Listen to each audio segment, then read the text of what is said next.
quién aplica o cuándo se aplica traición a la patria, si todo lo dicho pues es prácticamente, pues ya, ¿qué podemos explicar? Bueno, ya hemos hablado bastante del fracaso del modelo neoliberal. No estamos en crisis económica por la pandemia.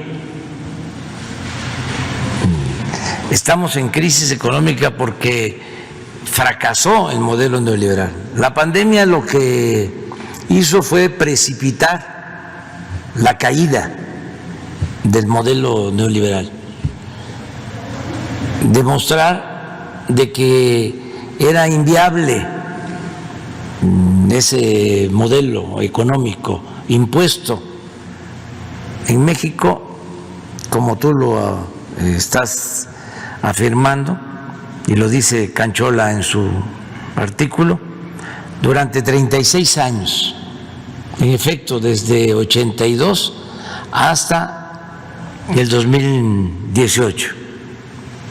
Pero ya ese periodo es historia, ya no queremos más de lo mismo. Por eso no se está aplicando una política económica neoliberal en el país, que es sinónimo en efecto de saqueo. Debe de saberse, y es comprobable, se puede probar, de que nunca en la historia de México se había llevado a cabo un saqueo tan grande como el que se realizó durante el periodo neoliberal, en los 36 años del periodo neoliberal. Ni en los 3 siglos de dominación colonial saquearon tanto como en el periodo neoliberal. Y en efecto, hay una monstruosa desigualdad económica y social en el país. Estamos como cuando Morelos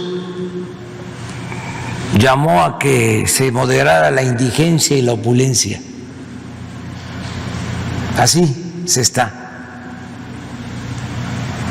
Vamos a llevar a cabo ahora un plan para seguir mejorando la situación económica, social de la gente más pobre de México que vive en el sur sureste, y vamos a que en la frontera sur se tengan apoyos como ya se están recibiendo en la frontera norte. Y volví a revisar la situación salarial. Es una vergüenza que el salario en Guatemala, en El Salvador, en Honduras, en Belice sea más alto el salario mínimo que en México. Y eso que en 2 años se ha incrementado el salario mínimo en 36%, como nunca en los 36 años del periodo neoliberal. No hubo aumento al salario, al contrario, se cayó el salario mínimo. Ese es otro resultado nefasto de la política neoliberal. Hace 30 años el salario en México era superior al salario en China, y se hablaba de que si China estaba progresando, estaba creciendo, era porque tenía esa ventaja comparativa de bajo salario, es decir, de salarios mal pagados. Ahora resulta que el salario en China es más elevado que el salario en México. Y estos tecnócratas corruptos engañaron diciendo que si aumentaban los salarios iba a haber inflación. ¿No se acuerdan de eso? Bueno, nosotros hemos aumentado 2 años el salario y no ha habido inflación. Se ha mantenido la inflación de acuerdo a las proyecciones del Banco de México. Esos son los sofismas que utilizaron para engañar y para imponer un modelo en beneficio de una minoría y en contra del interés general, del interés del pueblo. Entonces, eso es lo que está cambiando. ¿Qué es traición a la patria? Bueno, es muy amplio el concepto. Si se estableció desde la primera Constitución Federal de 1824 de que a los presidentes se le podía juzgar, sobre todo se escribe en la Constitución de 1857, por traición a la patria, a los presidentes de México, y decía la Constitución del 1857, por delitos electorales. En la Constitución del 17, a pesar de que fue una Constitución avanzada en lo social, pero como ya se estaba proyectando el sistema político presidencialista, se dejó de que a los presidentes solo se le podía juzgar por traición a la patria y se quitó en la Constitución del 17 de que se les juzgara por delitos electorales. Entonces, es hasta ahora, y qué bien que tocas el tema, porque está en el Senado una iniciativa que presenté desde el año pasado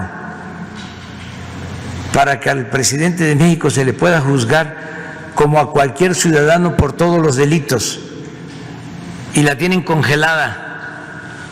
Es increíble que si estoy mandando una iniciativa para que se reforme el artículo 108 de la Constitución y el presidente en funciones, es decir, el que les habla, pueda ser juzgado por cualquier delito, no solo por traición a la patria. Es increíble que la oposición no quiera aprobarlo.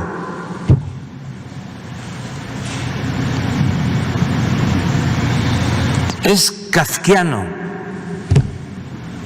¿Cómo si son opositores,